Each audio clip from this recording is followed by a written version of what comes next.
예, 이번 시간에는 206페이지 함께 봐나가십니다.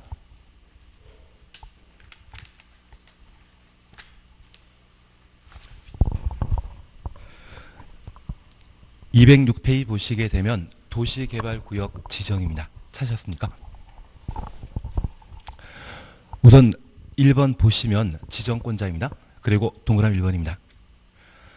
다음 어느 하나에 해당되는 자는 한줄 밑에 도시개발이 필요하다 인정되는 때 도시개발구역을 지정할 수 있다. 그리고 1.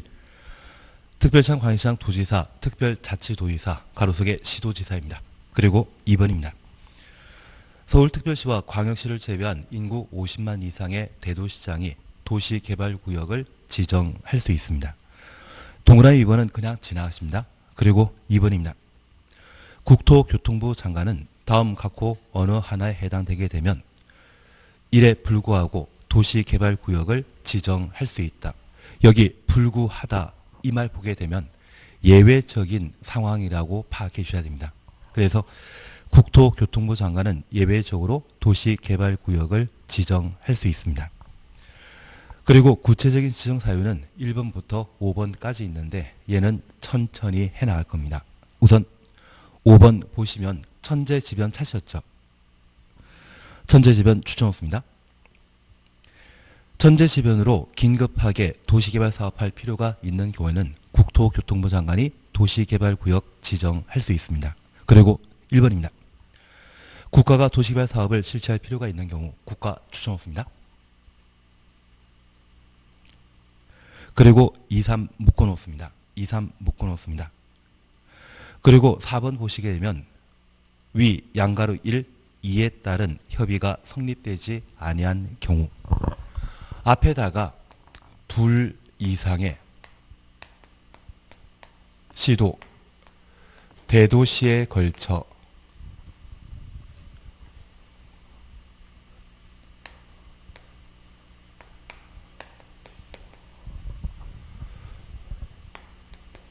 도시개발구역을 지정할 때 하는 경우라고만 해놓습니다. 그래서 둘 이상의 시도 대도시라고만 하나 적어 놓습니다. 그리고 2번, 3번에 대해서는 천천히 해나가실 겁니다. 우선 2번은 관계 중앙행정기관장이 요청하는 경우 요청 줄만 쳐놓습니다. 그리고 3번입니다. 시행자가 될 수 있는 공공기관장 또는 정부 출연기관장이 30만 제곱미터 이상으로 국가계획과 밀접한 관련 있는 도시개발구역의 지정을 제한하는 경우 제한 줄만 쳐놓습니다. 그러면 잠깐 우리 이렇게 다시 한번 봐놓습니다. 도시개발법은 도시개발 사업을 어떻게 진행해 나가는지 절차에 관한 내용을 현재 다루게 됩니다. 그런데 우리 국토계획법 함께 공부하시면서 국토계획법은 개발정비 보전을 위한 집행에 관한 법률이고 그 집행하기 위해 수립하는 행정계획이 있다면 그것을 도시군관리계획이라 했습니다. 여기 도시군관리계획은 6가지 사항을 결정하게 되는데 1번, 2번은 지역, 지구, 구역을 지정, 변경하는 것입니다. 그리고 3번이 기반시설의 설치 정비 계량을 도시군 관리 계획으로 결정할 수 있는데 저 기반시설의 설치를 도시군 관리 계획으로 결정된 이후에는 도시군 계획 시설이었습니다. 여기 기반시설은 우리가 오늘 집을 나와 회사 또는 학원 갈 때 이용하셨던 도로, 전기, 수도, 공원 등등의 일체 시설들을 말하는데 가장 대표적인 기반시설로서 학교나 종합병원이 있습니다. 그걸 민간이 만들게 된다고 하면 도시군 관리 계획이 아닌 특광시군에게 개발 행위 허가받아 만들고 국가 등이 만드는 때에는 도시군 관리 계획으로 병원과 학교를 만들게 됩니다. 그래서 기반시설 중에 도시군 관리 계획으로 결정된 것을 뭐라 한다? 결정된 이유를 말합니다. 그때는 도시군계획 시설이 되게 됩니다. 그리고 네 번째, 도시개발사업에 관한 계획과 정비사업에 관한 계획을 도시군 관리계획으로 결정할 수 있습니다. 그래서 이 개발사업에 대한 구체적인 절차는 국토계획법이 아닌 도시개발법에서 다루고, 재건축 재개발 사업에 해당되는 정비사업도 국토계획법이 아닌 도시 및 주거환경정비법에서 그 사업 절차를 각각 다루게 됩니다. 다만 이 세 가지가 모두 도시군 계획 사업에 해당되는데 국토계획법 하나에 다루게 되면 법의 양이 너무 많아지거든요. 그래서 이 개발사업과 정비사업은 분리시켜놨습니다. 원래 한 집안인데, 도시군 계획 사업이라 분류는 한 집안인데 국토계획법에서는 도시군 계획시설 사업만 다루고 개발사업과 정비사업은 각각의 법률에서 다루게 됩니다. 그러면 이제 우리가 잠깐 구분하실 것이 있습니다. 여기 도시개발사업을 시행하는 장소를 도시개발구역이라 하고, 수업시간 중에는 그냥 개발구역이라 표현할 수 있을 겁니다. 그런데 이 도시개발 사업하는 장소를 도시개발구역이라 하면 이 개발구역을 지정하고자 한다면 일정한 행정계획이 필요합니다.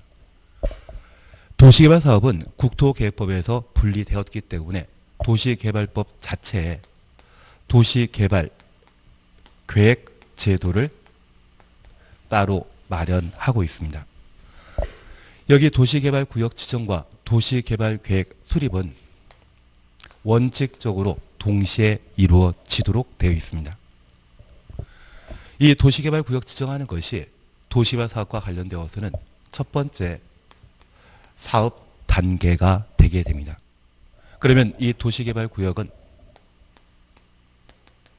어디를 대상으로 도시개발구역을 지정하게 되는지, 그리고 어떤 절차에 따라 도시개발구역을 지정하게 되는지 그 과정들을 우리가 함께 보시는데, 방금 하셨던 것은 도시개발구역을 지정하는 자가 누구인지를 함께 보셨습니다.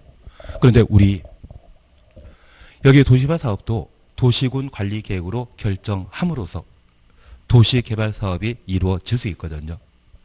국토계획법에 이러한 6가지 사항을 결정하는 자는 원칙적인 결정권자가 시도지사, 그리고 인구 50만 이상의 대도시장, 예외적인 결정권자는 국토교통부 장관이고, 6가지 내용들 중에 지구 단위 계획에 국한해서만 시장 군수도 직접 결정할 수 있습니다.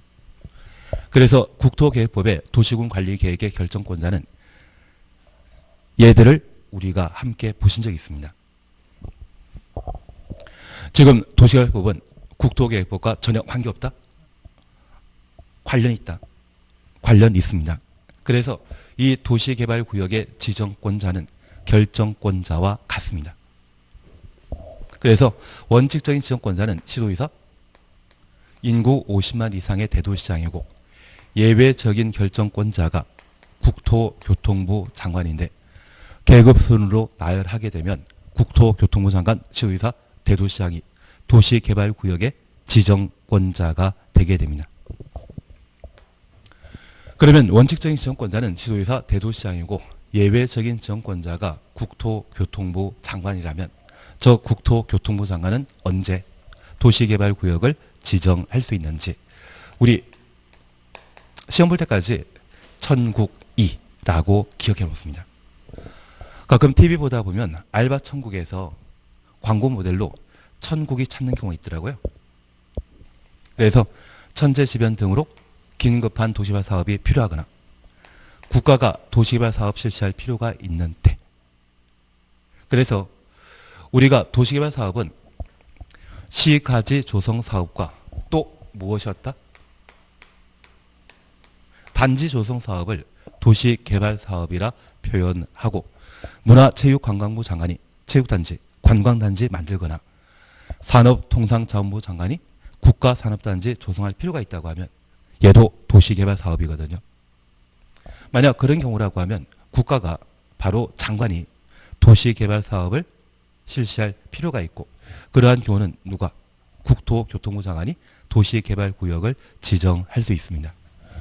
그리고 수도권에는 최근 하남 위례지구에 대한 개발 사업을 열심히 실시하고 있는데, 이번에 하남 위례지구는 투기과열지구나 또는 조정대상지역에 포함되었다, 빠져있다.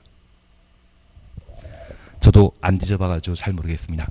다만 이 하남 위례지구에 지하철이 연결되면서 신규 아파트 분양받게 되면 얘는 공공택지에 조성되는 것으로서 공급 가격은 분양가 상한제를 적용받게 됩니다. 그리고 전매 제한 기간 끝나면 가격 올라가거든요. 그래서 역세권이라 불리는 주변의 아파트 단지는 청약 경쟁률이 한 200대 1 정도까지 치솟는 경향을 보이고 있습니다. 최근 과천이나 또는 강남 같은 경우는 400대 1, 500대 1까지 청약 경쟁률이 형성돼 있지만 얘도 좀 만만치 않거든요. 그런데 이 하남 위례지구 일부는 서울 강동구에 속해 있고 하나는 하남시에, 하나는 성남에 걸쳐 있습니다. 여기 도시개발 사업을 시행하게 되면 시장은 뒷돈 챙기는 것 없겠지만 가끔 몰지각한 시장님은 뒷돈 챙기거든요. 뒷돈 챙기게 되었을 때 각종 개발 사업자에게 인허가 도장 찍어주면서 보통 15% 제초 요구하는데 서로 잘 타협하다 보면 한 8%까지 뒷돈 먹는다고 합니다. 몰지각한 시장만. 그러면 이런 도시개발 사업을 남한테 양보할 마음 있다 없다.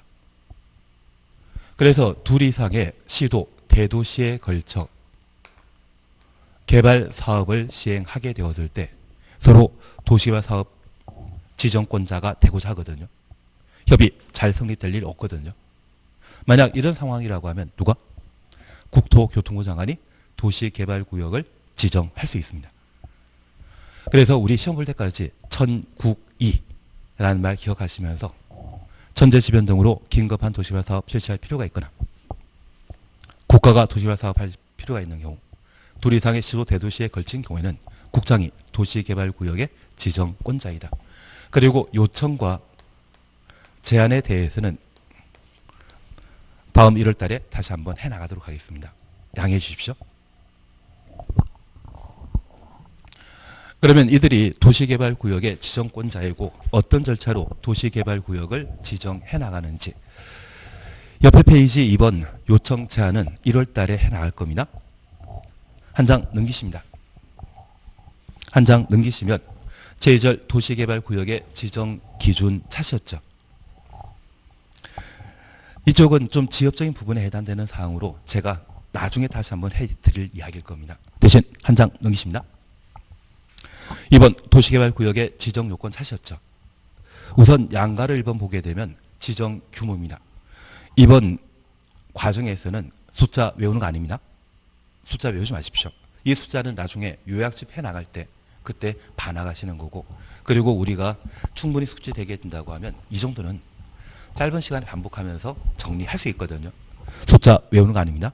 다만 제가 부탁드리는 것은 박스 속에 1, 주거지역, 상업지역의 경우는 1만 제곱미터 이상 추놓습니다.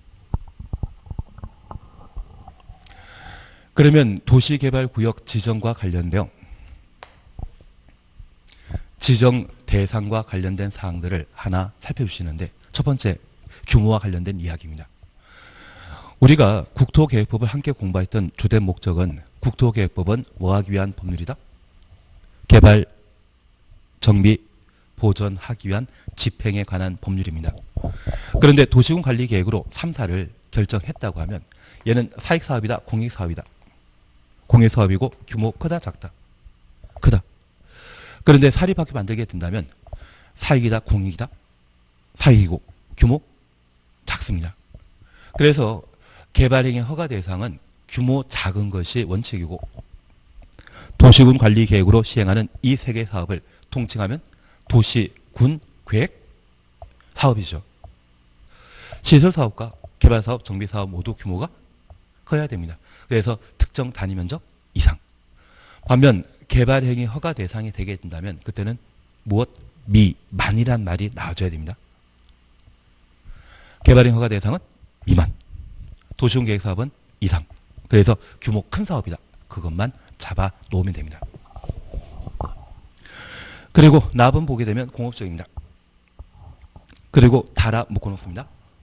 자연녹지지역과 생산녹지지역에 도시개발 사업 할 수 있습니다. 그런데 보전녹지지역이 눈에 안 보이거든요. 보전녹지지역 보인다? 안 보인다? 안 보이십니다. 여기 보전녹지지역은 시민들의 휴식 공간에 해당되는 것으로서 자연 경관이 아주 우수한 그런 곳이 어느 정도 보전녹지지역이 되게 됩니다. 그래서 이 보전녹지지역을 개발하게 되면 그것은 시민 휴식 공간 없애버리는 것과 마찬가지거든요. 그래서 이 보전녹지지역은 도시 개발 사업을 아예 안 합니다. 그리고 이번 보시게 되면 도시지역 외 지역은 30만 제곱미터 이상일 것 확인되시죠? 그래서 우리가 기억하실 것은 규모 크다라는 것만 지금 봐놓습니다. 그리고 양가로 2번 찾았습니다. 양가로 2번 찾았습니다. 자연녹지지역, 생산녹지지역, 도시지역 외 지역, 자연녹지지역부터 도시지역 외 지역까지 가로 해놓습니다. 그러면 얘는 주거지역, 상업지역, 공업지역 빠진 곳이거든요. 그러한 곳은 도시개발구역 지정하는 때 광역도시계획 또는 도시군 기본계획에서 광역도시계획, 도시군 기본계획 가로 해놓습니다. 개발 가능한 지역에만 개발 주놓습니다. 국장이 정하는 기준에 따라 지정하여야 한다. 다만 광역도시계획, 도시군 기본계획이 수립되지 아니한 지역, 아니한 주놓습니다. 자연녹지지역 및 계획관리지역, 자연녹지지역부터 계획관리지역 주놓습니다. 도시개발구역을 지정할 수 있다. 그리고 3에 대해서는 천천히 해나가십니다. 그러면 잠깐 우리가 기억하실 것이 있습니다. 첫 번째 이해하실 것은 이 도시개발구역 지정하고자 한다면 도시개발사업은 개발사업입니까? 비개발사업입니까? 개발사업이거든요. 그러면 이 도시개발사업을 시행하기 위한 장소가 개발구역인데 이 개발구역 지정하기 전에 이미 도시군 관리계획으로 1, 2 용도지역 다 정해진 상태이죠. 그러면 그런 용도지역 중에 도시지역에는 개발 가능한 주거지역, 상업지역, 공업지역이라는 용도지역이 있고 이 주상공의 경우는 도시개발 사업을 충분히 할 수 있는 장소가 됩니다. 주상공은 개발 사업 한다 못한다. 개발 사업 하는 곳입니다. 그리고 주상공을 제외한 비개발 용도의 용도지역을 녹, 관, 농, 자라 표현합니다. 녹지적, 관리적, 농림적, 자연환경 보전 지역. 특별히 이 도시개발 사업과 관련되어 보전녹지지역은 도시지역에 자연경관이 우수한 곳을 말하거든요. 이 보전녹지역의 경우에는 도시개발 사업 한다 못한다. 얘는 아예 못하고 그러면 보전녹지지역을 제외하고 자연녹지지역과 생산녹지지역, 관리지역, 계획관리지역, 생산관리지역, 보전관리지역, 농림지역, 자연환경보전지역 이러한 곳은 지금 당장은 개발사업 한다 못한다. 못합니다. 비개발 용도입니다. 다만 광역도시계획이나 도시군 기본계획에서 이 녹간농자를 다음 개발 예정지로 결정했다면 도시개발구역으로 지정할 수 있다는 이야기입니다.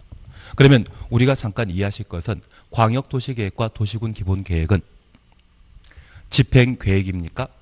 비전 제시하는 장기 발전 방향을 제시하는 행정계획입니까? 비전 제시하는 장기 발전 방향을 제시하는 행정계획입니다. 그러면 A라고 한 도시가 있는데 현재 이 A 도시가 인구 40만 정도입니다. 그런데 이 A라고 하는 도시의 면적은 서울이건 전국 대부분의 도시가 서로 비슷합니다. 그래서 비슷한 면적의 어디에는 1000만 명이 거주하고 있고 어디에는 40만 명이 거주하고 있거든요. 서울은 정상적인 도시가 아닙니다. 제가 탁 터놓고 이야기 드리는데 실무상 서울에는 관농자가 없습니다. 관리적, 농림적, 자연환경 보전 지역이 서울에 아예 없습니다. 서울은 다 도시적입니다. 그러니까 천만이 사는 것이고요. 인구 40만 정도 사는 곳이라고 하면 도시적과 관리적, 농림적, 자연환경 보전 지역이 다 존재합니다. 그런데 이 40만이 거주하는 곳이 전체 면적이 한 100만이었을 때, 100이었을 때 그 중에 한 40%의 사람들이 거주하고 있는데 이 도시가 인구가 40만으로 딱 고정되어 있다면 모르겠지만 인구 늘어나는 도시가 있거든요. 인구 줄어드는 도시라고 하면 신도시 만들 필요 없습니다. 인구 늘어나는 도시에만 신도시가 만들어지게 됩니다. 그래서 우리 성남이라고 하는 도시 1980년대 살아보셨을 때 성남이라는 도시는 그때 비전 있다 없다. 비전 없는 도시였습니다. 분당 1기 신도시 개발 사업하고 지하철 들어가면서 인구가 점점 유입되어 지금은 인구 100만 바라보고 있거든요. 성남 1990년만 하더라도 인구가 한 20만이 채 안 됐습니다. 인구가 5배 정도 늘다 보니까 토지의 가격이 죄다 올라갔고 그 늘어난 인구를 수용하기 위해 기존 시가지회 신도시로 분당, 판교, 대장지구, 고등지구 여러 가지 개발 사업 했거든요.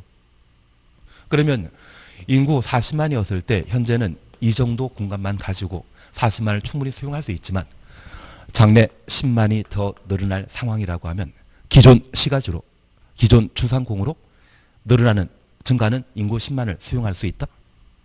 불가능합니다. 그러면 인구 늘어나게 되면 그 10만 명이 늘어난다고 하면 그들이 생활할 수 있는 다음 개발 예정지를 비전 제시하는 도시군 기본계획에 담아놓게 됩니다. 올 연말 그리고 내년 초쯤에 전국의 200여 개 모든 도시에서는 도시군 기본계획이 새로 제시하게 됩니다.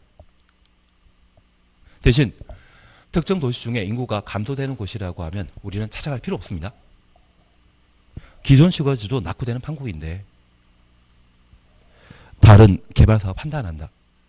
아예 할 일 없습니다. 대신 인구 늘어난 도시라고 하면 다음 개발 예정지가 어디에서? 광역도시계획과 도시군 기본계획에 제시되어 있거든요. 그런 곳이라고 하면 지금 당장 개발하는 것이 아니라 5년, 10년 뒤에 개발할 예정지인 그러한 곳이라면 녹관, 농찰할지라도 도시개발구역으로 지정할 수 있는 겁니다. 보전녹지역은 된다 안 된다? 안 되는 겁니다. 반면 이 광역도시계획과 도시군 기본계획에서 그런 비전을 제시하지 않았다고 하면 수립되지 않았다고 하면 저 비개발 용도 중에 녹지지역 중에 자연 녹지지역과 계획 관리 지역인 경우에는 도시개발구역으로 지정할 수 있습니다. 그러면 저 녹관 농자 중에 토지의 가격이 가장 비싸야 되는 곳은 어디? 그래도 도시지역에 포함되어 있는 그 다음 계획관리지역. 그런데 이 계획관리지역이 향후 도시개발 사업을 통해 도시지역 중에 주거지역이나 상업적, 공업적으로 바뀌게 되면 토지의 가격은 그냥 올라간다, 급등한다. 급등하게 됩니다. 그래서 우리가 나중에 부동산 중개업 하게 되면 뭐를 찾아봐야 된다? 계획관리지역. 그리고 이 계획관리지역으로 지정된 곳에 개발 여지를 확인하고자 한다면 이 계획관리지역이 왕복 4차선 도로에 인접해 있는 땅이라고 하면 도시가 성장, 발전하게 되면 무조건 개발하거든요. 이런 땅을 보이게 되면 꼭 저한테 연락 주십시오. 대신 제가 한 20년 동안 이 수업을 해왔는데 연락 주는 분 안 계시더라고요. 제가 항상 부탁드리는 게 왕복 4차선 도로가 새로 만들어지게 되면 꼭 연락 달라 했는데도 주는 분 한 분도 안 계시고 이런 땅이 있으면 알려달라 해도 안 하시더라고요. 대신 잘 살아주시면 그걸로 충분합니다. 어차피 제가 수업하는 놈이고 우리는 이 시험 끝나시고 나서 필드에서 꼭 성공하셔야 됩니다. 앞으로 자연녹지지역, 얘는 이미 도시지역에 포함되어 있기 때문에 자연녹지지역의 토지 소유자는 뭔가 개발할 것이다 해서 가지고 있습니다. 자기가 급하지 않다면 팔 일 없거든요. 계획관리지역은 특히 어디에? 4차선 도로나 또는 지하철역 지나가는 곳이 있다고 하면 그러한 곳은 그냥 내버려 두는 게 아닙니다.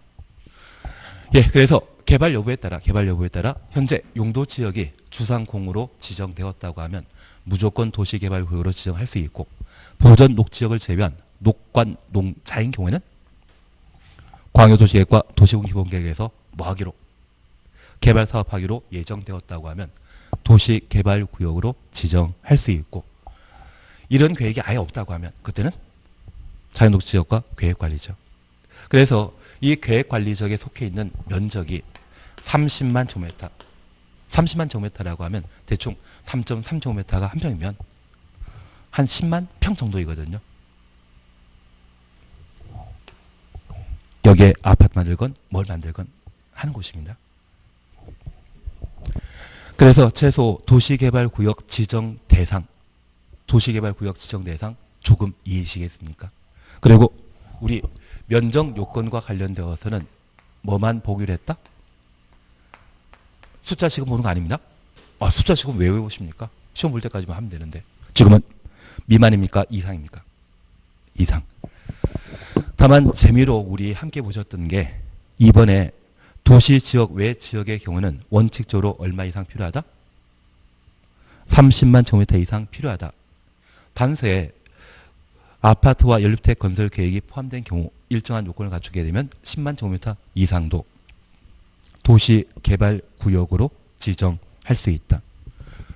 우리 인생 20년에 이 도시개발 사업을 한번 해보시면, 특히 조합장이나 시행자 입장에서 한번 해보시게 되면 차가 바뀌고 집이 바뀌십니다. 저 20년 넘게 뛰어다니신 분 본 적이 있거든요. 그리고 한 4년 전에 겨우 지역주택조합 조합장 하시면서 개발하시더라고요. 근데 20년, 우리 1년에 1억 벌 수 있다고 하면 그건 해볼만 한 일이거든요. 한 병에 20억이 아니라 더 땡기시는 것 같은데. 그래서 한 방인 것 같습니다. 어떤 분은 운 좋으신 분은 5년 만에 또는 10년 만에 한번 되시는 경우가 있는데, 좀 천천히 하시는 분들은 좀 시간 많이 걸리더라고요. 한 번은 꿈꿔볼 만도 한 것 같습니다. 전혀 와닿지 않는다면 천천히 나가시면 됩니다. 3번은 지정 절차에 관한 사항인데 진짜 천천히 해나갈 겁니다. 예, 지정 절차는 1월달 정도에 해나가실 생각입니다. 그리고 219페이지 보시게 되면 도시개발사업 시행 찾으셨죠? 도시개발사업 시행 찾았습니다. 우리가 잠깐 확인하신 것은 도시개발사업은 3단계에 걸쳐 이루어지게 되는데, 1단계는 도시개발구역 지정하려면 지정권자가 개발계획 수립하여야 한다. 도시개발구역 지정할 대상과 지정권자 누구인지 그 정도를 함께 보셨습니다.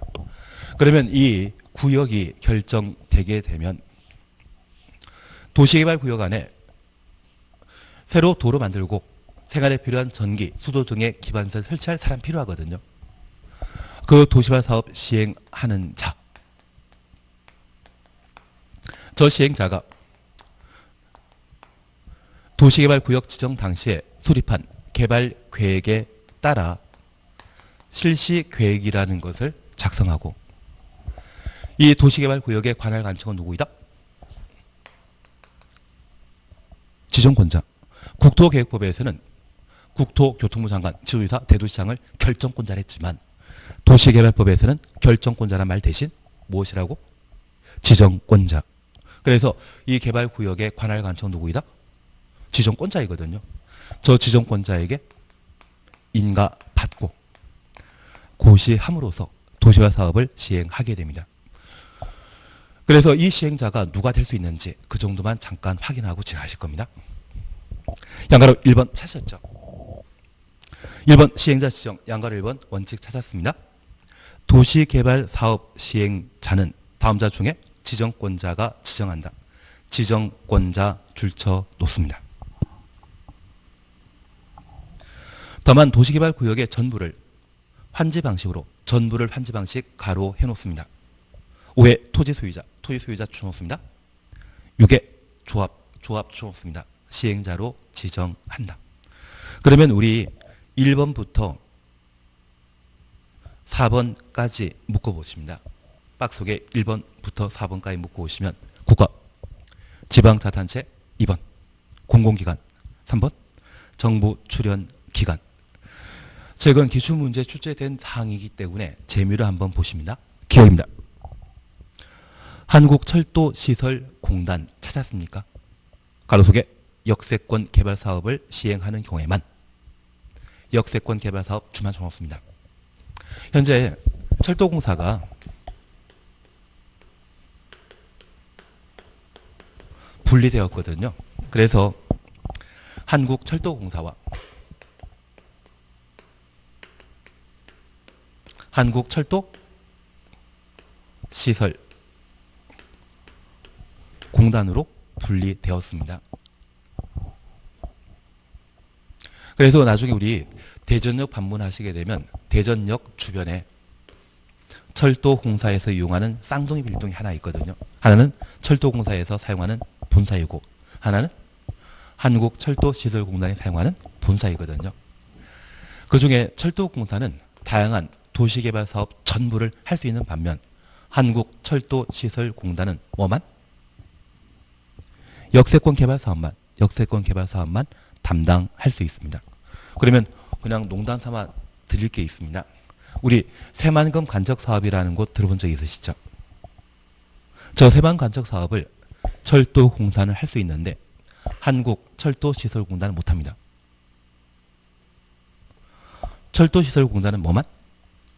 역세권만 개발 사업하기 때문에 새만금의 도시화 사업 시행하게 된다면 시설공단은 못하는 겁니다. 그래서 현재 철도공사는 두 개를 나뉘어 있고 2년 전에 철도시설공단과 관련된 기출문제를 한번 다뤘기 때문에 그냥 눈에 한번 익히만 없습니다. 지금은 크게 부담 가질 필요 없으십니다.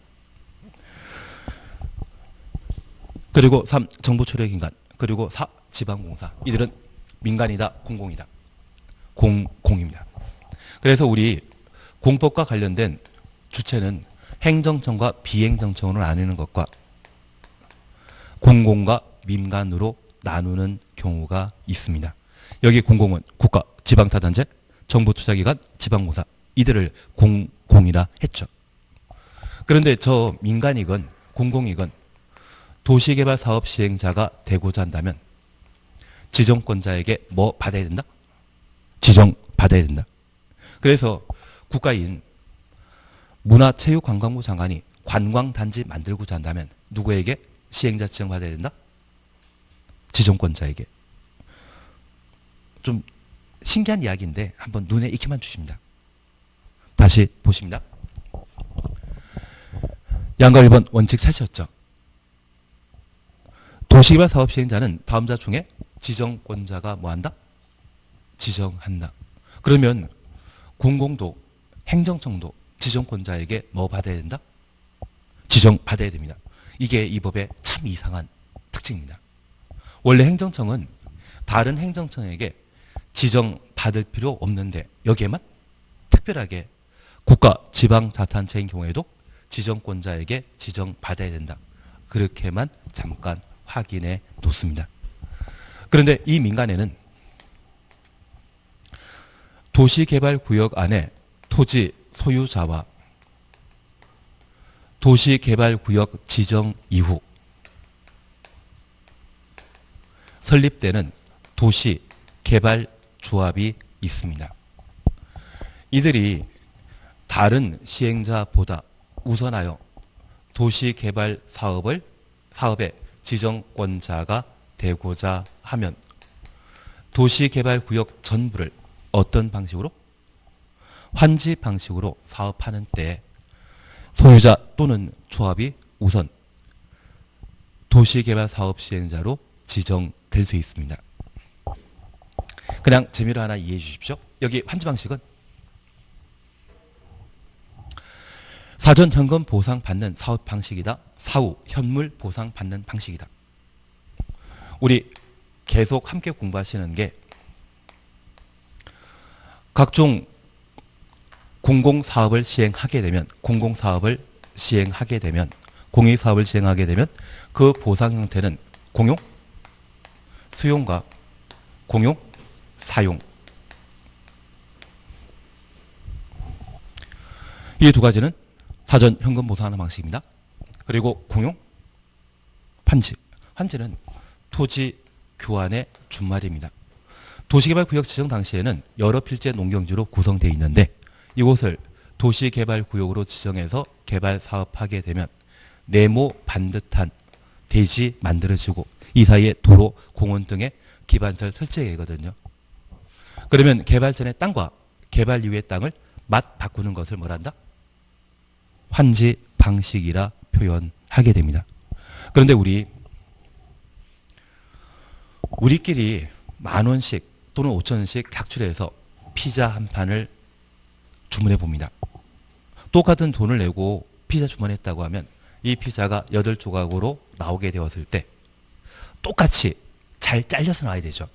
그런데 내가 받아든 피자 쪽에는 토핑이 소세지가 하나 올라와 있는데 옆에 친구 분 거에는 소세지가 2개 올라갔다고 하면 둘 사이의 관계는 평화롭게 피자 먹는 거 난다? 서로 싸움 난다. 내가 받게 되는 땅은 옆에 친구보다 나빠 보이거든요. 그러면 가만히 있겠습니까? 분쟁 발생하고 분쟁 끝에 소송 절차가 진행되게 되면 그 소송으로 확정 판결 받을 때까지 공사가 중단되는 경우가 있습니다. 그래서 이 전부 환지 방식으로 사업하게 되면 도시화 사업은 얼마 걸린다? 5년 아니면 10년이거든요. 5년이겠습니까? 10년이겠습니까? 10년 걸린다. 어떤 도시화 사업 하는 장소에는 이 환지 방식을 했다가 전부 환지 방식을 했다가 사업이 무산되는 경우도 있더라고요. 반면 수용 방식으로 하면 몇 년? 5년 만에 끝나버리거든요. 그러면 이 전부 환지 방식으로 도시화 사업하게 되면 사업이 잘 진행되겠습니까? 사업 못하겠습니까? 못할 것 같지 않습니까? 그러면 그 사업 시행 기간이 길게 잡히고 제대로 못 끝난다고 하면 이 도시화 사업은 실패할 것이고 그 실패의 부담은 공공이 져야 되겠습니까? 도시개발구역 안에 토지 소유자가 부담해야 되겠습니까? 사업 잘 안 되고 뻔히 아니까 그 피해 너희들이 부담해라. 그런 의미에서 도시개발구역의 토지 소유자를 사업 시행자로 지정하는 겁니다. 그리고 도시개발구역의 토지 소유자가 설립해서 모여 만든 조합이 도시개발조합이거든요. 이 조합이 하는 겁니다. 엄한 사람, 엉뚱한 사람 피해 끼쳐서는 안 되죠. 전부 한지 방식으로 하겠다고 하면 이들이 하는 겁니다. 대신 수용 방식으로 시행하게 되면 그때는 신속히 끝나거든요. 취진 조금 이해되시겠습니까? 그러면 이제 제가 다는 건데 우리 주변에 도시화 사업 한다고 하면 꼭 사업 시행 방식을 물어보십시오. 전부 환지 방식으로 사업한다. 그러면 최소한 15년에서 20년은 걸리겠구나. 그분이 나하고 진짜 절친이고 내가 꼭 조언해 드릴 중요한 분이라고 하면 투자하는 거 말리셔야 되고요. 그냥 평상시에 다툼이 있고 층간소음 문제로 서로 싸우더라. 그러면 이제 그냥 조용히 계시면 그분 어떻게 되는지 즐기시면 되거든요. 하여튼 전부환지 방식은 성공할 사업 시행 방식이다. 실패할 사업 방식이다. 실패할 사업 방식이다. 특이하게 사업이 좀 바뀌지 않는다면 100% 실패하는 것이 전부환지 방식입니다. 우리 피자 한 조각도 이거 가지고 싸울 수 있는 판국인데 집에서 날개 또는 다리 선택하려고 하면 다리 양보하십니까? 예, 그냥 더 이상 저는 할 말 없습니다. 그래서 사업 시행자와 관련된 이야기 조금 이해되시겠습니까? 그래서 나머지에 대해서는 신경 쓰지 마십시오. 어차피 시험에 나오는 것은 공공 아니면 토지 소유자 조합이거든요. 그래서 그 정도면 충분하지 않나 싶습니다. 그리고 나머지에 대해서는 천천히 해 나가실 겁니다. 그리고 225페이지에는 도시개발조합 차시였죠. 도시개발조합 차시였죠. 요것만 보고 도시개발법은 끝내버릴 겁니다. 왜냐하면 다음 시간에는 도정법도 해야 되거든요. 그냥 지금은 입문 과정으로 생각해 주시는 거죠. 생소한 용어를 한번 경험해 놓고 다시 1월달 맞으시게 되면 좀 편해지거든요. 그런 과정으로 마음 편하게 생각해 주십시오.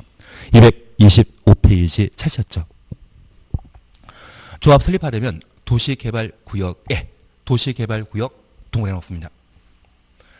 토지 소유자 7명 이상이 정관 작성하여 지정권자에게 조합 설립 인가 받아야 된다. 지정권자 줄쳐 놓습니다. 여기 두 군데 표시해 주셔야 됩니다. 첫 번째 이해하실 것이 있습니다. 방금 보신 도시개발조합은 도시개발구역 지정 전에 만들어지는 것이다. 도시개발구역 지정 이후 만들어지는 것이다. 이후에 만들어집니다. 방금 이거 보셨습니다. 조합 설립하려면 도시개발구역의 토지 소유자 7명 이상이 도시개발구역이 지정된 이후에만 도시개발구역 나오는 것이죠. 그래서 조합은 구역 지정하기 전에 미리 만들 수 있다 없다. 만들 수 없습니다. 도시개발구역 지정 이후 조합이 만들어지게 됩니다. 도시개발구역 지정된 이후 그 구역 안에 토지 소유자 몇 명? 7명 이상이 지정권자의 인가받아 조합을 설립하게 됩니다. 구역 지정이 먼저 되고 이후에나 조합이 만들어진다는 것 확인하십니다. 그러면 재미로 우리 봐줄 것이 있습니다. 이 조합은 이번에 도시화 사업 해보자고 도시개발구역 지정을 서울시장에게 또는 경기도지사에게 제안할 수 있다? 조합은 언제 만들어집니까? 도시개발구역 지정 이후에 만들어지기 때문에 조합이 도시개발 사업 한번 해보자고 제안하는 것은 된다 안 된다? 안 된다. 그것만 특심이야. 그거 안 하면 모든 문제가 해결됩니다. 그래서 이 조합은 2단계 이후에만 등장할 수 있지 1단계 개발계획 수립과 도시개발구역 지정 당시에는 조합은 있다 없다? 없는 겁니다. 그러면 충분하십니다. 아마 올해 공법 어렵게 나오더라도 아마 이 정도 이해력이시면 공법에서 80점 나오실 수 있을 겁니다. 대신 80 맞았다 하더라도 절대 어디에 소문내시면 안 됩니다. 특히 어디 일하시려고 했을 때 공법 80 나왔다 90 나왔다고 하면 상대방이 좀 경계합니다. 공포에 80 정도 나왔다고 하면 상위 3%에 드시는 분이고요. 만약 공포에서 90 나왔다고 하면 상위 1%에 해당되는 분들인데 이분과 사업하다 보면 여기에 속하신 분들은 머리가 좋기 때문에 나한테 불리한 또는 나한테 좀 해로운 그런 관계가 형성되지 않을까 그 생각할 수 있거든요. 나를 만만하게 보게 만들어야만 상대방도 마음 편하게 속 내 들어놓으면서 관계를 맺지 않겠습니까? 특히 나중에 어디 부동산 중개업소에 취업하겠다고 하고자 할 때 내 공법 점수가 80 나왔다 이야기하시면 사장님은 기급하십니다. 안 뽑습니다. 부동산은 한 노하우에 해당되는 것으로서 머리 좋으신 분들은 한 3개월에서 6개월만 일 배우시면 바로 나가버리시거든요. 그냥 멀리 나가주면 참 좋은데 사무실이 여기 있다고 하면 길 건너편에 사무실 채우십니다. 호랑이 새끼 키우는 거가 똑같거든요. 그래서 편하게 날 상대하게 해주시려고 하면 한 55점 정도 나왔다고 하면 딱 좋습니다. 그러면 어느 정도 공법에 알고 있으니 일 시키면 잘하실 거다 그 생각 해주거든요. 괜한 이야기 드렸나 봅니다. 230페이지에는 실시계획이라는 말이 있습니다. 그냥 이번 시간은 실시계획만 보고 끝낼 겁니다. 실시계획 찾았습니까? 양가 1번 실시계획 작성 찾으셨죠? 그냥 편하게 보십니다. 시행자는 개발계획에 맞게 실시계획을 작성하여야 한다. 그래서 실시계획은 누가 작성한다? 시행자가. 그리고 양가로 2번입니다. 시행자는 실시계획에 관하여 지정권자의 인가 받아야 된다. 지정권자 주셨습니다. 지정권자 찾으셨죠? 그러면 여기 시행자 지정하는 자 누구이다? 지정권자. 실시계획 인가하는 자 누구이다? 지정권자. 도시개발구역 지정하는 자 누구이다? 지정권자. 개발계획 수립하는 자 누구이다? 지정권자. 도시개발구역 지정과 동시에 개발계획 수립하기 때문에 계획 수립하는 자와 구역 지정하는 자를 분리할 필요 없습니다. 그래서 1단계, 2단계 모두 관할관청 누구이다? 지정권자. 도시군관리계획에는 입안권자, 결정권자, 보기 팥받는데 여기에서는 죄다 지정권자입니다. 마음 편하지 않으십니까? 그래서 여기는 이 정도면 되지 않나 싶고 잠깐 쉬었다가 바로 도시 및 주거환경 정비법을 함께 봐나가도록 하겠습니다. 쉬었다 하십니다.